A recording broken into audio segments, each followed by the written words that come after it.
Hello everyone, this is doctor Himanshu Raghav once again. तो आज हम थोड़ा विस्तार में एक बहुत ही कॉमन डेंटल इशू के बारे में बात करेंगे। हम बात करेंगे कि वो इशू क्यों होता है, उसका डायग्नोसिस क्या है, उसका ट्रीटमेंट क्या है, आपको क्या करना है और आपको क्या नहीं करना है। ठीक है। तो ये जो डेंटल इशू है ये इतना कॉमन है कि ऑलमोस्ट 10 में से 8 से 9 लोगों में ये इश्यूज मैं देखता हूँ जो पेशेंट्स मेरे पास आते हैं। ये इशू है सेंसिटिविटी का। सेंसिटिव दांत यानी कि दांत में या पूरे मुंह में एक झंझनाहट वाली फीलिंग आपको महसूस होती है। कुछ भी आप ठंडा खा रहे हैं, कुछ भी आप गर्म खा रहे हैं, या कुछ भी एक्सट्रीम हॉट एंड कोल्ड अगर आप खा रहे हैं तो आपको एक सेंसिटिव फीलिंग आपको दांतों में महसूस होती है, तो उसको हम बोलते हैं सेंसिटिविटी। अभी अमूमन तौर पे लोग क्या करते हैं कि बहुत सारे ऐसे टूथपेस्ट हैं मार्केट में जिनके एड्स वगैरह देख के टीवी पे, इंटरनेट पे आप लोग जो है खरीद के इसको आप यूज करने लग जाते हैं। मेरे ओपिनियन में as a professional, in my professional opinion, मैं ऐसा आपको सजेस्ट करूंगा कि आप कभी भी ओवर द काउंटर ड्रग्स ना लें किसी भी प्रॉब्लम के लिए, किसी भी बीमारी के लिए। Not just dental problems, in fact किसी भी चीज के लिए आप ओवर द काउंटर ड्रग्स ना लें, क्योंकि इनसे ड्रग रेजिस्टेंस होने की एक संभावना रहती है। हम ओवर द काउंटर एंटीबायोटिक्स वगैरह खा लेते हैं जो हमारी बॉडी को फायदा तो करती हैं लेकिन नुकसान भी उतना ही करती हैं।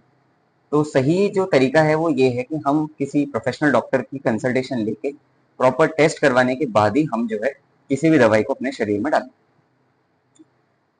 तो हम बात करेंगे सेंसिटिविटी क्यों होती है। तो देखिए, सेंसिटिविटी के मोटे मोटे मैं आपको समझाऊं तो 2 से 3 कारण होते हैं जो बहुत अमूमन तौर पे लोगों में पाए जाते हैं। सबसे पहला होता है कि अच्छा, सेंसिटिविटी या तो दांत का इशू होती है या फिर मसूड़ों की वजह से भी होती है। ये शायद आप में से कई सारे लोगों को नहीं पता होगा कि सेंसिटिविटी का एक कारण होता है कमजोर मसूड़े। ठीक है। अगर आपके मसूड़े कमजोर हैं किसी कारण से तो आपको सेंसिटिविटी होगी, दांतों में झंझनाहट होगी, ठंडा गर्म आप कुछ भी खाएंगे तो आपको लगेगा ना। तो सबसे पहले हम बात करेंगे जो पहला कारण है जो है कि कीड़ा लगना। अच्छा, सेंसिटिविटी दो तरीके से मैनिफेस्ट होती है। एक होता है, एक किसी पर्टिकुलर एरिया में आपके सेंसिटिविटी महसूस हो रही है, एक है कि आपको पूरे ओवरऑल कहीं ना कहीं रैंडम आपके मुंह में कहीं ना कहीं हो रही है। अगर आपके किसी एक दांत में या दो दांत में या किसी एक साइड में मुंह के अगर आपको सेंसिटिविटी महसूस हो रही है तो इसका बहुत ज्यादा, बहुत हद तक एक पॉसिबिलिटी है कि आपके उस एरिया में किसी दांत में कीड़ा लगा हुआ है और वो कीड़ा इतना ज्यादा डीप हो चुका है, इतना ज्यादा आगे बढ़ चुका है इन्फेक्शन, कि वो दांत की नस को टच करने लग गया है। तो जैसे ही कुछ भी आप पानी या कुछ भी ठंडा गर्म आप खाएंगे तो उस साइड वो जैसे ही नस को टच करेगा आपको सेंसिटिविटी हो जाएगी। अगर आपके पूरे मुंह में सेंसिटिविटी है या किसी एक जबड़े में है, नीचे ऐसे मान के चलिए, या जैसे सिर्फ नीचे आपके सेंसिटिविटी महसूस हो रही है या ऊपर हो रही है या फिर दोनों जबड़ों में हो रही है, तो वो मोस्ट प्रोबेबली मेरे एक्सपीरियंस के हिसाब से वो मसूड़ों का प्रॉब्लम होता है। और इन दोनों का ही ट्रीटमेंट अलग अलग है। इन दोनों का ही कोई एक यूनिवर्सल ट्रीटमेंट नहीं है कि आपके अगर कीड़ा लगा है या आपको मसूड़ों का प्रॉब्लम है और आप ये चीज ले लीजिए XYZ और आपकी वो प्रॉब्लम सॉल्व हो जाएगी, ऐसा नहीं होता है। सबसे पहला स्टेप होता है कि हम आइडेंटिफाई करें the root cause of the disease.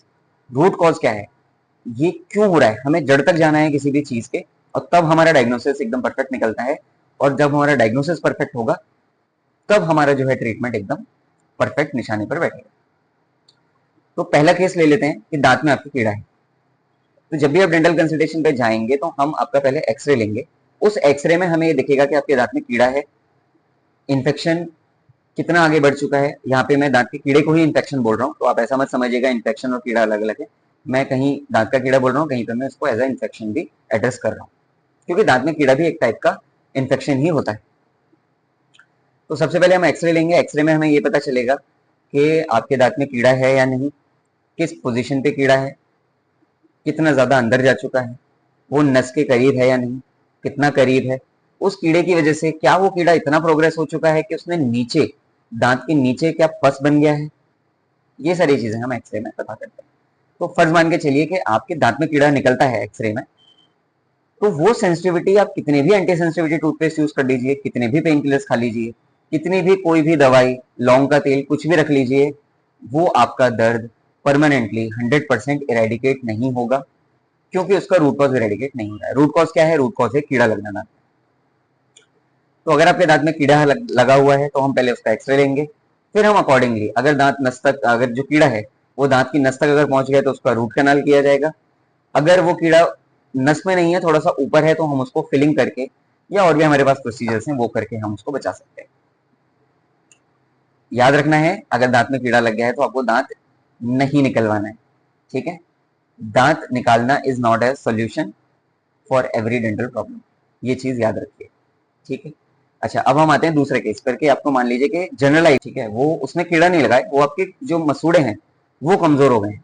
अभी आपने अक्सर कर सुना होगा लोगों को बोलते हुए कि पायरिया का प्रॉब्लम हो गया है, पायरिया का प्रॉब्लम हो गया। तो बेसिकली ये वही चीज है जिसमें आपके मसूड़े कमजोर हो जाते हैं, आपके मसूड़ों से खून आना शुरू हो जाता है। आप ब्रश करेंगे, आप कुछ भी हार्ड अगर खाएंगे, जैसे मान लीजिए आपने एप्पल खाया तो आपके एप्पल पे आपको ब्लीडिंग दिखेगा। आप सुबह उठेंगे तो आप देखेंगे कि आपके मुंह में ब्लड भरा हुआ है, आप कुल्ला करेंगे तो ब्लड निकलेगा। तो ये सारी चीजें, कुछ भी हल्का सा भी अगर स्टिमुलेशन होगा मुंह में किसी भी चीज से तो आपको ब्लीडिंग तुरंत स्टार्ट हो जाएगी। तो ये पायरिया, जिसको हम पेरियोडोंटाइटिस भी बोलते हैं, ये इसके लक्षण होते हैं। ऐसे केसेस में जो ट्रीटमेंट हो जाता है वो एकदम बदल जाता है। आप विश्वास नहीं करेंगे, इस चीज का ट्रीटमेंट है, इस चीज का इलाज है, दांतों की सफाई आप करवाइए अच्छे से। अल्ट्रासोनिक स्केलिंग आजकल हम करते हैं मशीन के द्वारा, जो हमारे सेटअप में भी अवेलेबल है। तो अल्ट्रासोनिक स्केलिंग होगा, हम आपको कुछ जेल और माउथ वॉशेस देंगे करने के लिए। 10 से 15 दिन का एक आपका ट्रीटमेंट होगा, और उसमें जो है आपके, आप देखेंगे कि धीरे धीरे gradually over the period of 10 to 15 days, 20 days, मान लीजिए एक महीने में, ग्रेजुअली आपकी सेंसिटिविटी एकदम खत्म हो जाएगी, जड़ से मिट जाएगी। तो इसीलिए मैं हमेशा बोलता हूँ कि ओटीसी ड्रग्स यानी कि ओवर द काउंटर ड्रग्स ना लें, प्रॉपर प्रोफेशनल हेल्प लें, प्रोफेशनल ओपिनियन लें, डॉक्टर के पास जाएं, अपना चेकअप करवाएं, और उसके बाद जो डॉक्टर आपको दवाई देते हैं वही डॉक्टर लीजिए। याद रखिए, आपके जो दांत हैं दे डिजर्व बेटर। आपके दांत सिर्फ आपके दांत नहीं बल्कि आपकी पूरी ओवरऑल हेल्थ को इफेक्ट करते हैं। आगे धीरे धीरे वीडियोस में हम ये सारे टॉपिक्स भी कवर करेंगे कि कैसे हमारी ओरल कैविटी या हमारी मुंह की जो हाइजीन है, मुंह की जो हेल्थ है, वो कैसे हमारी पूरी बॉडी को इफेक्ट करती है। तो ध्यान रखिए, लाइफ में अच्छे चॉइसेस करिए, अच्छे डिसीजन लीजिए, और एक स्मार्ट पेशेंट बनिए। तो आज के लिए इतना ही। ऐसी और नॉलेजेबल वीडियोस के लिए प्लीज चैनल को सब्सक्राइब करें, शेयर करें और हेल्दी रहें। Thank you.